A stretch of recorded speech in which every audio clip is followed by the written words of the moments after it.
Hola, buenos días.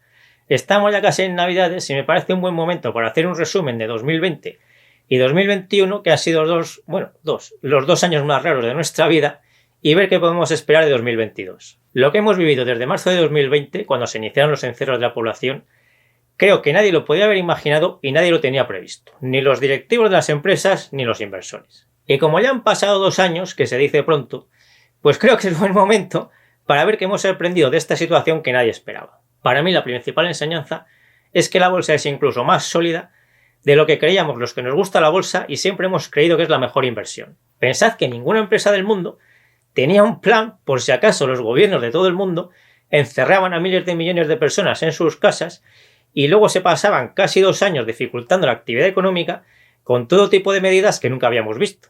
Y a pesar de todo esto han aguantado bastante bien tanto los beneficios de las empresas como sus cotizaciones. Lógicamente a muchas empresas les bajaron los beneficios en 2020, pero creo que bastante menos de lo que podía esperarse cuando se iniciaron los encierros. Y también ha habido bastantes empresas que a pesar de todo en 2020 consiguieron aumentar sus beneficios y sus dividendos. Para ver lo que han hecho las cotizaciones en este tiempo, pues he hecho este cuadro con el IBEX 35, el Eurostoxx 50 y el S&P 500. En los 3 casos son los índices con dividendos incluidos, lógicamente.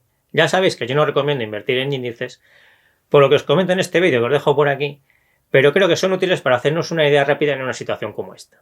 El que peor lo ha hecho es el IBEX 35, porque en todo este tiempo los bancos y las telecos son los sectores que peor lo han hecho en Europa y en todo el mundo en general, y esos 2 sectores pesan mucho en el IBEX 35. Pero aún así, teniendo en cuenta que nos han encerrado a miles de millones de personas en nuestras casas y todo lo demás que hemos visto, es un resultado bastante mejor del que yo esperaba cuando se iniciaron los encierros. El S&P 500 es el que más lo ha hecho, porque en el S&P 500 pesan mucho las grandes tecnológicas y las farmacéuticas, que en esta situación están disparando las ventas de sus productos. Y el Eurostoxx 50 queda a medias entre uno y otro, porque es el que tiene un reparto más equilibrado de sectores en este momento.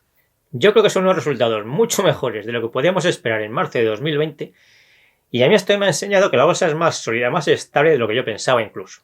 Otra cuestión importante es que ha habido muy pocas ampliaciones de capital a nivel mundial. Yo también pensaba que esto iba a ser peor y que iba a haber muchas más ampliaciones de capital en todo el mundo. Pero no ha sido así y las empresas que han ampliado capital en todo el mundo han sido muy pocas. En cuanto a los dividendos, en 2020 cayeron menos de lo que se esperaba y de lo que yo esperaba, y en 2021 se están recuperando muy bien. Incluso ha habido bastantes empresas que tanto en 2020 como en 2021 han mantenido o aumentado sus dividendos. Otra cosa buena que ha sucedido es que en general las empresas han mejorado mucho su eficiencia. Es decir, parte del ahorro de costes que tuvieron en 2020 pues fue por cosas que no pudieron hacer, como por ejemplo viajar, o el combustible que no gastaron máquinas y vehículos que estuvieron parados y todo esto. Y estos gastos se están volviendo y lógicamente esto es bueno porque es señal de que la situación se está normalizando. Todavía no es normal, como ya sabéis todos, pero bueno, va mejor parece. Pero como a los directivos de las empresas esto les pilló por sorpresa completamente, como a todo el mundo, pues tuvieron que ponerse a darle vueltas a la cabeza muy rápido para recortar costes todo lo posible y lo más rápidamente posible. Y gran parte de las ideas que han ido teniendo en este tiempo y que probablemente no habrían tenido si no hubiésemos vivido una situación tan extrema, van a suponer ahorros de costes permanentes a partir de ahora, porque han ideado formas más eficientes y baratas de hacer muchas cosas. Otro beneficio importante, de forma indirecta, que ha tenido esto en la sociedad, es que mucha gente se ha dado cuenta de que tiene que empezar a invertir porque no tiene ningún sentido depender solo de su trabajo. Y creo que esto también va a ser muy positivo para el futuro, porque el hecho de que una gran parte de la población no invierta es una anomalía que no se tendría que haber producido jamás. ¿Y cómo será 2020? ¿Qué podemos esperar de 2020? Yo veo al conjunto de las bolsas a un precio más o menos correcto. Hay algunos sectores más caros y otros más baratos. También hay algunas empresas más caras y otras más baratas. Pero el conjunto de las bolsas creo que no está ni muy caro ni muy barato. Es decir, yendo a lo práctico, ya que tenemos que hacer los inversores de largo plazo, pues yo no veo las bolsas muy caras como para esperar sin comprar, guardando toda la liquidez posible a que haya una gran caída, y tampoco las veo muy baratas como para comprar deprisa y corriendo si tenemos mucha liquidez pensando que rápidamente van a subir. Creo que lo mejor es seguir haciendo las compras al ritmo normal de cada uno con la misma tranquilidad de siempre. Procurando comprar las empresas que veáis más baratas, evitando las que en ese momento veáis que están un poco más caras, y mejor poniendo órdenes de compra limitadas en soportes por debajo de las cotizaciones.